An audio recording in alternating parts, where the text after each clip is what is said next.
યુએસમાં વહુ 5 વર્ષની દીકરીને મૂકી ભાગી ગઈ. અમેરિકાના ટેક્સાસ રાજ્યમાં ગણેશ પટેલ પોતાના પરિવાર સાથે રહેતો હતો. ગણેશ મૂળ ગુજરાતના એક નાનકડા ગામનો હતો. ઘણા વર્ષો પહેલા તે સારા ભવિષ્યનું સપનું લઈ અમેરિકા આવ્યો હતો.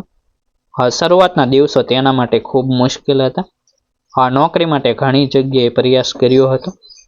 ક્યારેક દિવસના 12 કલાક કામ કરવું પડતું હતું. ક્યારેક એક સાથે 2 નોકરી પણ કરવી પડી હતી. પરંતુ ગણેશે ક્યારેય હિંમત હારી નહોતી. ધીમે ધીમે તેની મહેનત રંગ લાવી. થોડા વર્ષોમાં તેણે પોતાની નાની કંપની શરૂ કરી. જીવનમાં સુખ અને સુવિધા આવવા લાગી. થોડા સમય પછી ગણેશે સરિતા સાથે લગ્ન કર્યા. સરિતા પણ ગુજરાતની જ હતી. લગ્ન પછી સરિતા અમેરિકા આવી અને બંનેએ સાથે મળીને નવું જીવન શરૂ કર્યું. થોડા વર્ષો પછી તેમના ઘરે એક દીકરીનો જન્મ થયો. તેનું નામ જલ્પા રાખવામાં આવ્યું. જલ્પા માત્ર 5 વર્ષની હતી. પરંતુ તે આખા પરિવારની આંખનો તારો હતી. ગણેશ પોતાની દીકરીને ખૂબ પ્રેમ કરતો હતો. સરિતા પણ શરૂઆતના વર્ષોમાં જલ્પાની ખૂબ કાળજી રાખતી હતી. બહારથી જોતા આ પરિવાર ખૂબ ખુશ લાગતો હતો. ગણેશ કામમાં વ્યસ્ત રહેતો હતો. સરિતા ઘરની જવાબદારી સંભાળતી હતી. જલ્પા સ્કૂલમાં જતી હતી. સાંજે ઘરે આવીને પોતાના પિતા સાથે રમતી હતી. દરરોજ રાત્રે ગણેશ જલ્પાને વાર્તા સંભળાવતો હતો. જલ્પા પિતાની બાજુમાં સૂઈ જતી હતી. તે સમયે કોઈને ખ્યાલ પણ નહોતો કે થોડા જ મહિનાઓમાં આ પરિવારના જીવનમાં એવો વળાંક આવવાનો હતો જેનાથી ત્રણેયનું જીવન હંમેશા માટે બદલાઈ જશે. છેલ્લા કેટલાક મહિનાથી સરિતાના વર્તનમાં ધીમે ધીમે ફેરફાર આવવા લાગ્યો હતો. પહેલા તે ગણેશ સાથે દરેક વાત કરતી હતી. હવે તે ઘણી વાતો છુપાવવા લાગી હતી. પહેલા તેનો ફોન ઘરમાં ગમે ત્યાં પડેલો રહેતો હતો. હવે તે ફોન હંમેશા પોતાની પાસે રાખતી હતી. ગણેશ રૂમમાં આવે ત્યારે તે ઘણી વખત ફોનની સ્ક્રીન બંધ કરી દેતી હતી. કોઈ મેસેજ આવે તો તે તરત જ ફોન લઈને બીજા રૂમમાં જતી હતી. શરૂઆતમાં ગણેશે આ વાતને ગંભીરતાથી લીધી નહોતી. તેને લાગ્યું કે કદાચ સરિતા કોઈ મિત્ર સાથે વાત કરતી હશે અથવા કોઈ પરિવારની વ્યક્તિ સાથે વાત કરતી હશે. ગણેશ પોતાની નોકરીમાં ખૂબ વ્યસ્ત હતો. સવારથી સાંજ સુધી કામ કરતો હતો. ઘણી વખત તેને મોડા ઘરે આવવું પડતું હતું. તે થાકેલો ઘરે આવતો હતો. જલ્પા દોડીને તેને ભેટી પડતી હતી. જલ્પાને જોઈને ગણેશનો આખો થાક દૂર થઈ જતો હતો. તે દીકરી સાથે રમતો હતો. તેને હોમવર્ક કરાવતો હતો. આ બધાની વચ્ચે સરિતાના બદલેલા વર્તન પર તેનું ધ્યાન ઓછું જતું હતું. પરંતુ એક દિવસ ગણેશે કંઈક એવું જોયું જેનાથી તેના મનમાં પહેલી વાર શંકા ઊભી થઈ. તે દિવસ શનિવારનો હતો. ગણેશ ઘરે જ હતો. જલ્પા પોતાના રૂમમાં રમતી હતી. સરિતા રસોડામાં હતી. ગણેશ પાણી લેવા માટે રસોડા તરફ જઈ રહ્યો હતો. ત્યારે તેણે સરિતાનો ફોન ટેબલ પર જોયો. ફોનની સ્ક્રીન પર એક મેસેજ આવ્યો હતો. ગણેશે મેસેજ વાંચવાનો પ્રયાસ કર્યો નહોતો. પરંતુ મેસેજની શરૂઆતની એક લાઈન તેને નજરે પડી ગઈ. તેમાં લખ્યું હતું, તો ક્યારે મારી સાથે કાયમ માટે આવશે? ગણેશના પગ જાણે ત્યાં જ અટકી ગયા. થોડા સેકન્ડ સુધી તે ફોન તરફ જોતો રહ્યો. સરિતા તરત જ આવી અને ફોન હાથમાં લઈ લીધો. ગણેશે શાંતિથી પૂછ્યું, કોનો મેસેજ હતો? સરિતાએ તરત જવાબ આપ્યો, એક ઓળખીતાનો હતો. ગણેશે ફરી પૂછ્યું, કયો ઓળખીતો? સરિતા થોડું અટકી ગઈ. પછી તેણે પૂછ્યું, તમે દરેક વાતમાં શંકા કેમ કરો છો? ગણેશ ચૂપ થઈ ગયો. તેણે વધુ કંઈ પૂછ્યું નહીં. પરંતુ તે દિવસથી તેના મનમાં એક પ્રશ્ન જન્મી ગયો હતો. આ મેસેજ કોણે મોકલ્યો હતો? અને તે વ્યક્તિ સરિતાને પોતાની સાથે કાયમ માટે આવવાનું કેમ કહી રહ્યો હતો?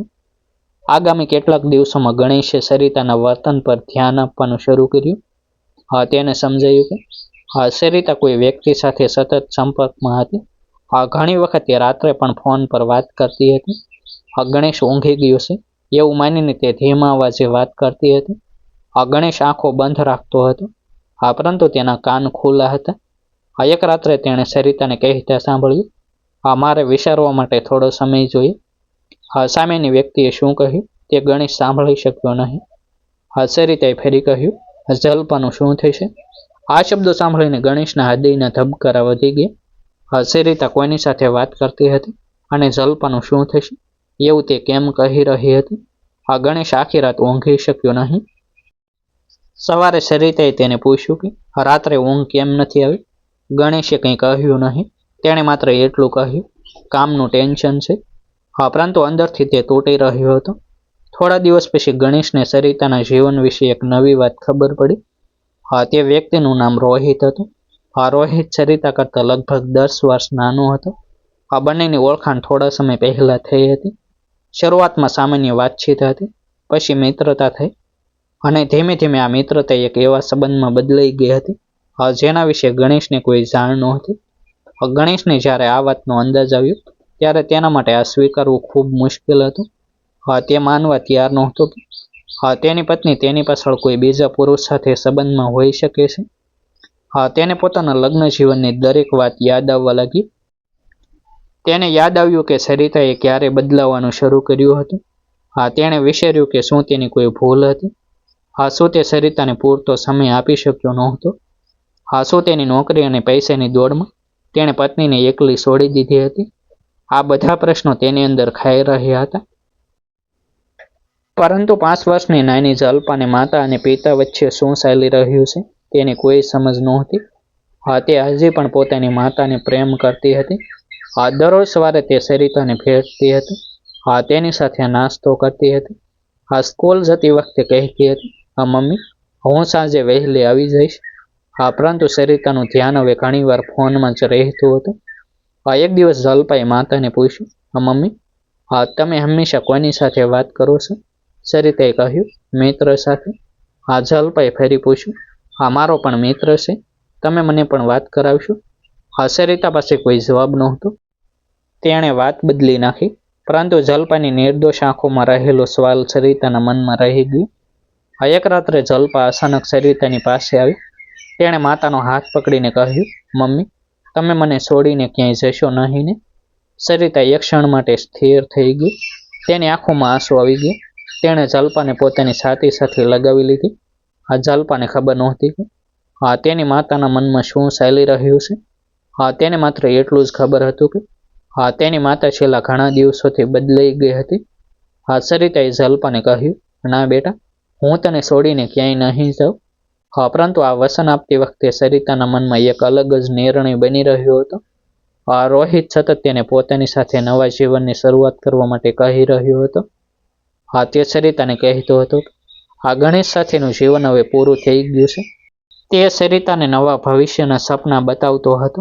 સરિતા પણ ધીમે ધીમે તે સપનાઓમાં વિશ્વાસ કરવા લાગી હતી. આ દરમિયાન ગણેશને એક બીજી ચિંતાજનક વાત જણાઈ. તેના બેંક એકાઉન્ટમાંથી કેટલાક પૈસા ટ્રાન્સફર થયા હતા. શરૂઆતમાં તેણે વિચાર્યું કે કદાચ કોઈ ઓટોમેટિક પેમેન્ટ હશે. પરંતુ તપાસ કરતાં તેને ખબર પડી કે પૈસા એકાઉન્ટમાંથી બીજી જગ્યાએ મોકલવામાં આવ્યા હતા. ગણેશે સરિતાને આ અંગે પૂછ્યું. સરિતાએ કહ્યું કે તેણે કેટલાક ઘર ખર્ચ માટે પૈસા મોકલ્યા હતા. ગણેશે વાત આગળ વધારી નહીં. પરંતુ થોડા દિવસ પછી ફરી એક રકમ ટ્રાન્સફર થઈ. આ વખતે ગણેશની શંકા વધુ મજબૂત થઈ. તેણે પોતાના લોકરમાં રાખેલા દાગીના પણ તપાસ્યા. તેમાં કેટલાક દાગીના ગાયબ હતા. ગણેશના હાથ ધ્રુજી ગયા. તેણે ફરી સરિતાને પૂછ્યું. સરિતાએ કહ્યું કે કેટલાક દાગીના તેણે સલામત જગ્યાએ રાખ્યા છે. પરંતુ ગણેશને આ જવાબથી સંતોષ થયો નહીં. હવે ગણેશ સમજી ગયો હતો કે વાત ખૂબ ગંભીર છે. પરંતુ તેણે કોઈ ઉતાવળો નિર્ણય લીધો નહીં. તે પોતાની દીકરી વિશે વિચારતો હતો. જલ્પા માત્ર 5 વર્ષની હતી. જો પરિવાર તૂટી જશે તો સૌથી વધુ અસર તેના પર પડશે. ગણેશ સરિતા સાથે શાંતિથી વાત કરવા માંગતો હતો. એક સાંજે તેણે કહ્યું, સરિતા, જો તને કોઈ સમસ્યા છે તો મને કહી દે. હું તારી વાત સાંભળવા તૈયાર છું. સરિતા લાંબા સમય સુધી ચૂપ રહી. પછી તેણે કહ્યું, મારી જિંદગીમાં હું ખુશ નથી. ગણેશ માટે આ શબ્દો વીજળીના ઝટકા જેવા હતા. તેણે પૂછ્યું, તો આટલા વર્ષો સુધી તું મને કેમ કહેતી નહોતી? સરિતાએ કોઈ જવાબ આપ્યો નહીં. ગણેશે ફરી કહ્યું, શું કોઈ બીજું છે? સરિતાની આંખો નીચે ઝૂકી ગઈ. આ મૌન જ ગણેશ માટે જવાબ બની ગયું. તે રાત્રે બંને વચ્ચે લાંબી વાત થઈ. ગણેશ ગુસ્સે હતો. પરંતુ જલ્પા નજીકના રૂમમાં સૂતી હોવાથી તેણે અવાજ ઊંચો કર્યો નહીં. તેણે સરિતાને પૂછ્યું કે શું તે ખરેખર કોઈ બીજા પુરુષ સાથે જવા માંગે છે. સરિતાએ કહ્યું કે તે પોતાનું જીવન પોતાની રીતે જીવવા માંગે છે. ગણેશે કહ્યું, હા, તને જે નિર્ણય લેવો હોય તે લે. હા, પરંતુ જલ્પા વિશે વિચાર. હા, તે તારી દીકરી છે. સરિતા રડવા લાગી. હા, તેણે કહ્યું કે તે જલ્પાને પ્રેમ કરે છે. ગણેશે કહ્યું, હા, તો પછી તેને છોડીને કેવી રીતે જઈશ? આ સવાલનો જવાબ સરિતા પાસે નહોતો, પરંતુ રોહિત સાથે વાત કર્યા પછી તેણે મનમાં એક નિર્ણય લઈ લીધો હતો. હા, થોડા દિવસ સુધી ઘરમાં અજીબ શાંતિ રહી. સરિતા સામાન્ય રીતે વર્તવાનો પ્રયાસ કરતી હતી. ગણેશ પણ બધું જાણતો હોવા છતાં શાંત રહ્યો. હા, કદાચ તેને આશા હતી કે સરિતા પોતાનો નિર્ણય બદલી દેશે. હા, પરંતુ એક સવાર ગણેશ કામ પર જવા નીકળ્યો ત્યારે તેને ખબર નહોતી કે આ દિવસ તેના પરિવારના જીવનનો સૌથી મોટો દિવસ બનવાનો છે. હા, સાંજે જ્યારે તે ઘરે પાછો આવ્યો ત્યારે આ ઘરનું વાતાવરણ બદલાયેલું હતું. હા, સરિતા ઘરમાં નહોતી. હા, જલ્પા એકલી બેઠી હતી. હા, ગણેશે દીકરીને પૂછ્યું, હા બેટા, મમ્મી ક્યાં ગઈ? હા, જલ્પાએ નિર્દોષતાથી કહ્યું, હા, મમ્મી સવારે ક્યાંક ગઈ હતી. હા, તેણે કહ્યું હતું કે હા, તમે મારી કાળજી રાખજો. હા, ગણેશના હાથમાંથી ફોન નીચે પડી ગયો. હા, તેણે તરત સરિતાને ફોન કર્યો. ફોન બંધ હતો. હા, તેણે ફરી ફોન કર્યો. કોઈ જવાબ નહોતો. ગણેશે ઘરમાં સરિતાને શોધી. હા, તેના કેટલાક કપડાં ગાયબ હતા. લોકરમાં રાખેલા દાગીનામાંથી પણ ઘણો સામાન નહોતો. તેણે બેંક એકાઉન્ટ ચેક કર્યું. હા, કેટલીક મોટી રકમ ટ્રાન્સફર થઈ ચૂકી હતી. હા, ગણેશને હવે બધું સ્પષ્ટ થઈ ગયું હતું. હા, સરિતા ઘર છોડીને ગઈ હતી અને તે એકલી નહોતી ગઈ. હા, તે પોતાના કરતાં 10 વર્ષ નાના રોહિત સાથે ગઈ હતી. હા, પરંતુ ગણેશને સૌથી મોટો આઘાત પૈસા કે દાગીનાનો નહોતો. હા, તે જલ્પાના શહેર તરફ જોઈ રહ્યો હતો. હા, જલ્પા દરવાજા તરફ જોઈ રહી હતી. હા, કદાચ તેને હજુ પણ આશા હતી કે તેની માતા પાસે આવશે. હા, તેણે ધીમેથી પિતાને પૂછ્યું, પપ્પા, આ મમ્મી ક્યારે આવશે? હા, ગણેશ પાસે કોઈ જવાબ નહોતો. તેણે દીકરીને પોતાની છાતી સાથે લગાવી લીધી. તેની આંખોમાંથી આંસુ વહેવા લાગ્યું. હા, તેણે જલ્પાને કહ્યું, હા બેટા, હું તારી સાથે છું. એ રાત્રે જલ્પા પિતાની બાજુમાં સૂઈ ગઈ. હા, પરંતુ ગણેશની આંખોમાં ઊંઘ નહોતી. એક બાજુ પત્નીનો વિશ્વાસઘાત હતો. આ બીજી બાજુ પૈસા અને દાગીનાનો પ્રશ્ન હતો. અને ત્રીજી બાજુ 5 વર્ષની દીકરીનું ભવિષ્ય હતું. આ ગણેશે ફરી સરિતાને ફોન કરવાનો પ્રયાસ કર્યો. આ વખતે ફોન ચાલુ હતો. હા, પરંતુ સરિતાએ ફોન ઉઠાવ્યો નહીં. હા, થોડા સમય પછી ગણેશના ફોન પર એક મેસેજ આવ્યો. આ મેસેજ સરિતાનો હતો. તેમાં માત્ર એક જ વાત લખેલી હતી, હા, જલ્પાની કાળજી રાખજો. હા, મને હવે મારી જિંદગી જીવવી છે. ગણેશ લાંબા સમય સુધી એ જ મેસેજને જોતો રહ્યો.